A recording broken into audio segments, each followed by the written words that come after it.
1. In medieval times, if you were caught stealing, you might have had your hands cut off, but in some cases, thieves were forced to wear a humiliating sign around their neck that read "thief" in bold letters. This public shaming was meant to embarrass the offender and serve as a warning to others. It's crazy to think that this practice was considered a more humane alternative to mutilation. 2. The stocks were a common sight in medieval towns, where wrongdoers were locked in and left to face the ridicule of the crowd. But what's even more bizarre is that some towns had a special drunkard's cloak, a large, barrel-like garment that offenders had to wear, complete with a ridiculous hat and a sign that announced their crime to the world. It was all about humiliation and public shame.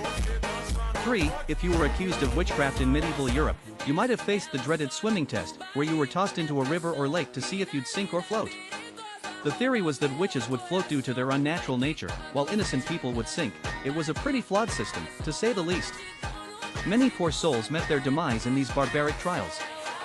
4. In 14th century Germany, a punishment called blinding and branding was reserved for serious crimes like murder or treason. The offender would be blinded, either by having their eyes gouged out or their face burned with a hot iron, and then branded with a red-hot iron to mark them as a criminal. It was a brutal and lifelong sentence. 5. The scold's bridle was a particularly nasty device used to punish nagging wives and other outspoken women. It was an iron frame that was locked around the head, with a metal spike that poked into the tongue to prevent the wearer from speaking.